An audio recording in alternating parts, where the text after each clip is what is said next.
Hi, everybody, and welcome to the NDSC podcast, a place where management faculty and PhD students share about their journeys and stories in academia.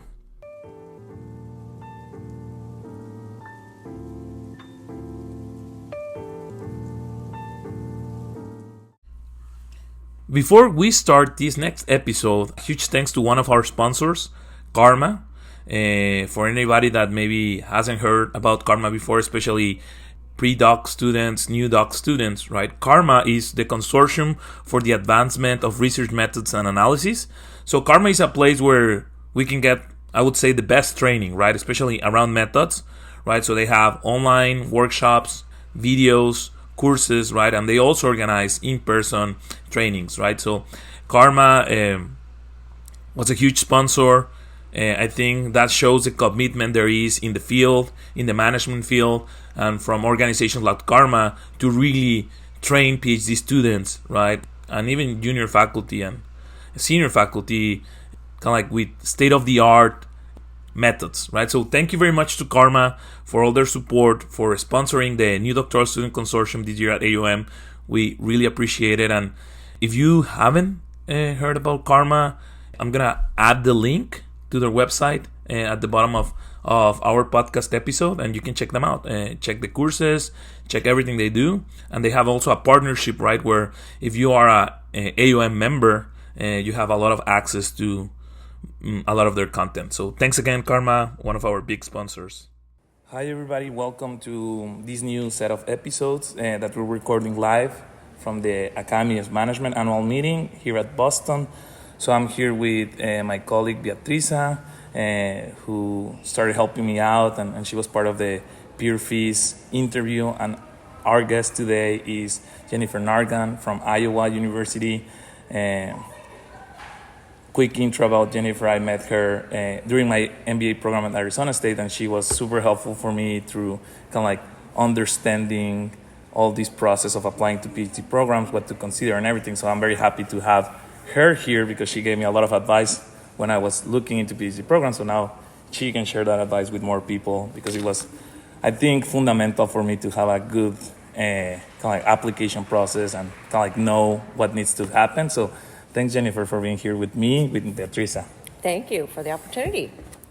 So a little bit of what I do to start, I always start like with an icebreaker, and instead of start bombarding with questions about your research, your kind of academic career, I like to know kind of like first the person, right? And then the academic. So maybe something you can share about you that has nothing to do with academia, with research, with the university, maybe a hobby, what you do in your free time, another passion that has nothing to do with academia.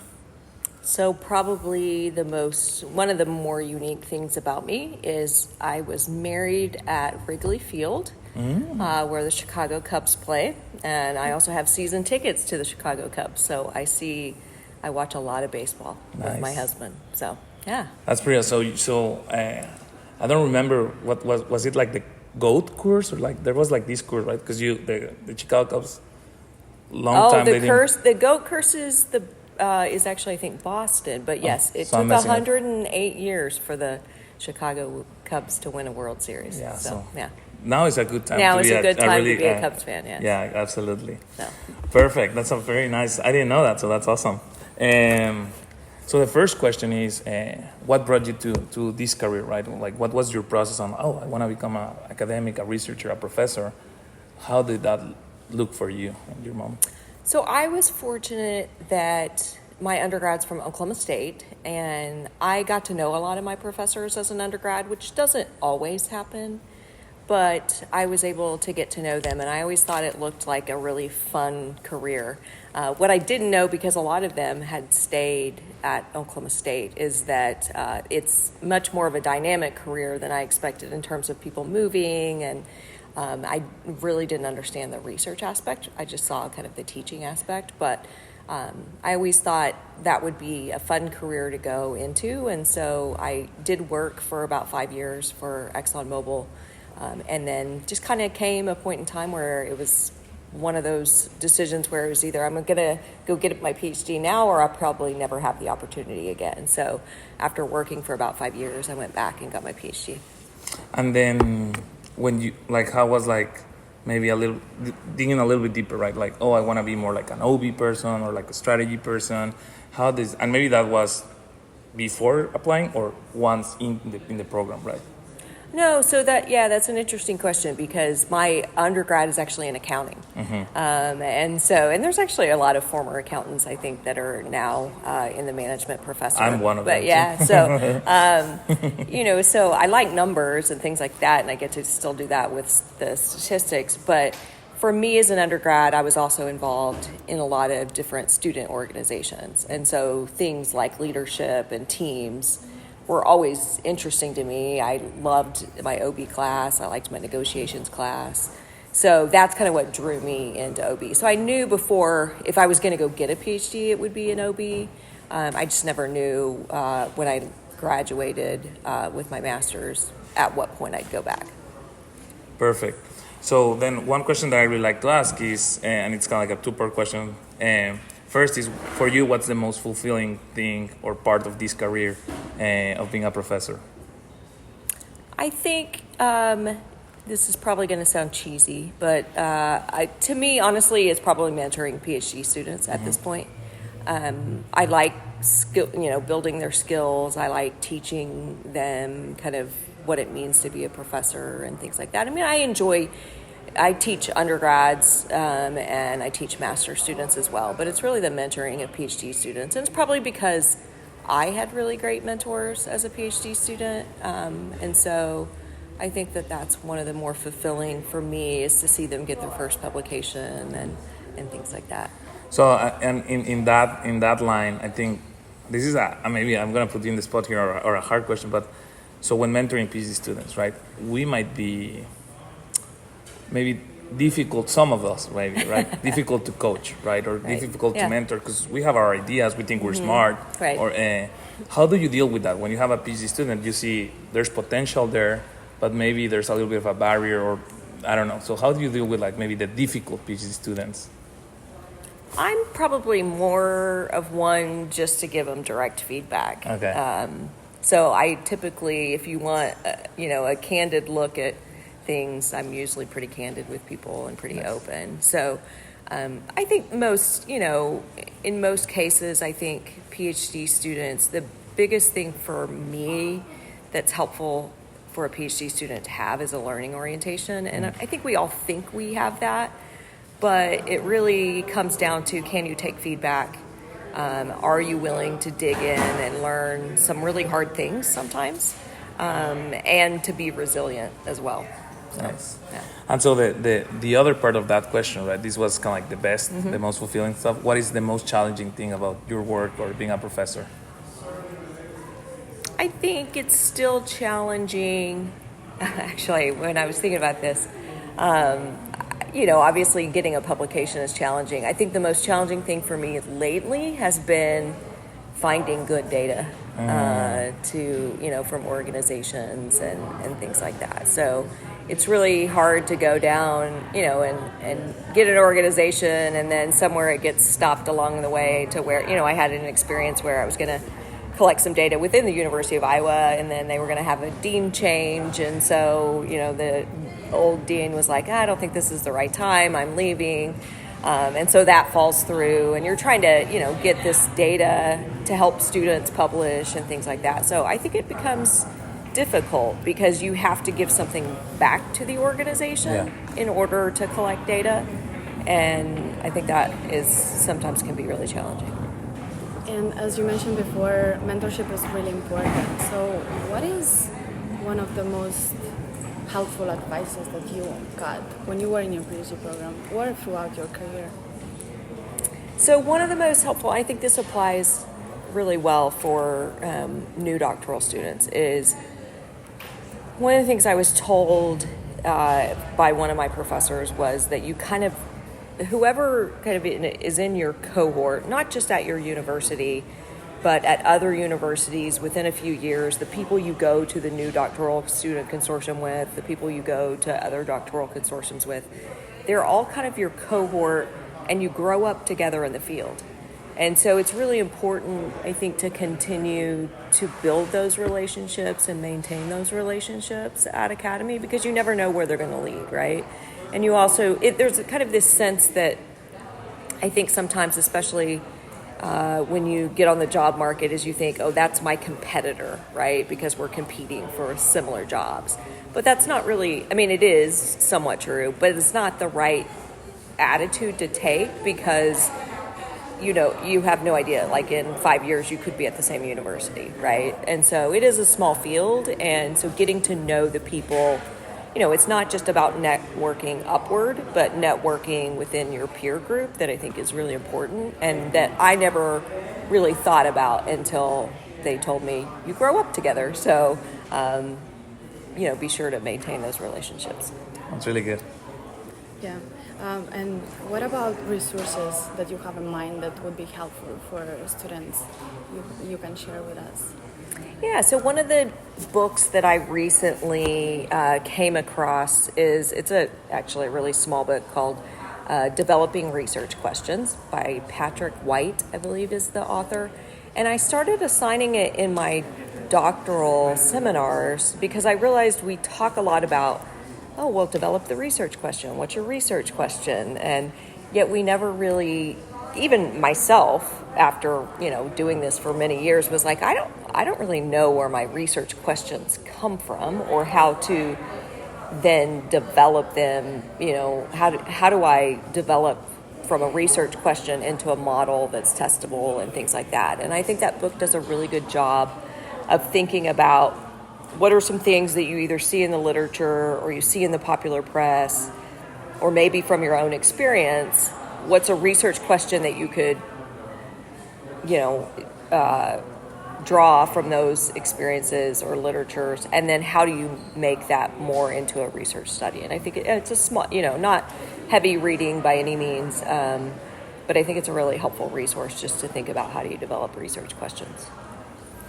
And so, because we have you here, and you're the program coordinator for Iowa, I think one question that I think it's really well to tailor to you is, and maybe it's a two-part question, right? One is maybe what should a PhD student that is thinking on applying to a program or considering this career should think about, right? When applying, we're like scouting the universities. I think that's one question. And the second one is, once you kind of like, okay, I'm going to apply, or this is my selection, what do they have to be mindful for their applications, right? To have like a successful application, what's kind of like, from your perspective as a PhD program coordinator or someone that maybe is in the committee reviewing stuff, what do you look for in students that are applying? Yeah, so I'll take the first question. I think as you think about, what do I, where should I apply, and kind of how should I go about this? I think you have to think about what your career goals are. And so, most PhD programs at a very high research activity university like Iowa is looking to place people, obviously, within academia, and at a high research activity school as well. And so if that's your career goal, then that's where you need to be applying. If that's not your career goal, then you probably should be applying elsewhere. I think it's also hard. We look at, for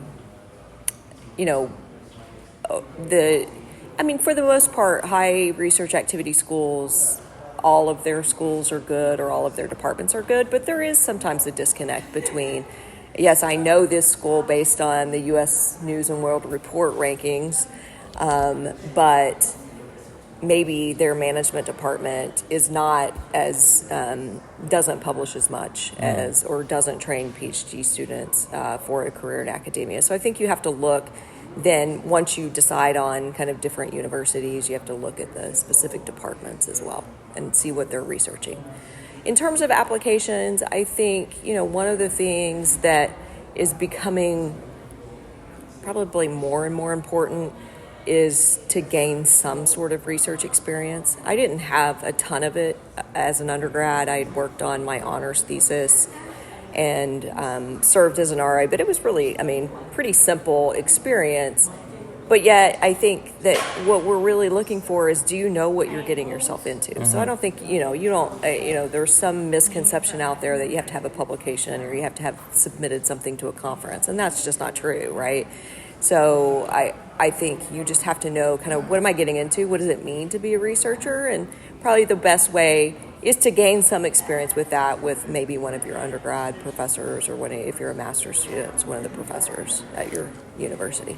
And then like to add value to maybe someone that is already accepted, right, coming into, what's kind of like maybe the advice, again, right, from your perspective as a PhD program coordinator to have success, especially in your first year, right? Because I feel like even if you can like know what you're getting into, I feel like unless you're there, you never understand the magnitude of like the seminars, methods, and read these tons of papers, right? And like you have to do maybe GRA work, right? And there's a lot, right? The first year especially, I feel like, and I talking with friends, it's overwhelming, maybe. And I don't want to scare anybody. It's really fun too, but that's the reality. So what do you think are like key things that a first year PhD student coming in needs to be ready or prepared for success, right? To have a nice first year experience. I think you have to pace yourself. And so it will feel like in your first year that it's this sprint, right? And we're all running really hard. But I think, if you use the metaphor of more of a marathon, you got to pace yourself, right? So that you can get to the finish line. And I really think that first year is thinking about it in terms of what skills am I building? So I'm building skills to understand literatures, to know how to read papers and understand the contributions in methods. I'm building some, methodological skills or analytical skills. And then at the same time, I think there's also this tendency among first years maybe to get involved in too much. And so I would just say, if you started with 2 projects in your in your first year, and you were working really hard on those, that would be enough. You don't have to, you can build from there, but don't, a lot of times the tendency is to kind of say, oh, that project looks interesting. Let me do that. Let me do that. Let me do that. And then you spread yourself too thin, and you don't get anything done. So it doesn't really matter how many projects you're on. It matters how many projects get submitted. Yeah. And that's not going to happen in your first year. I think that's the other thing in terms of pacing yourself that you have to realize is there's a long finish line to getting a paper submitted. And so it just is, to me, the key is consistency, just consistently working on a project each week. It's not going to be done. You're not going to be able to sit down and write a paper in 2 weeks. And so just be consistent about kind of your work ethic. So before we finish, right, and we wrap up, since we're at AOM, like the largest conference, any advice for like PhD students when they come for like to their first conference, maybe AOM, and maybe particularly, a general advice maybe, and maybe an advice on, I feel like something that all PhD students want to do in their first is reach out to like a senior professor, right, that they read a paper on their first year and they like maybe that, right, and because that can be awkward, that can be weird for the student, but also for the professor, like. Right. So maybe any advice on that area? The advice that I give our students at Iowa is the best way to meet, especially as senior faculty or other faculty that you want to meet, is not to go to their presentation and introduce yourself after they present. In most cases, they probably aren't presenting. Yeah. And so go to a panel, right, that maybe they're on.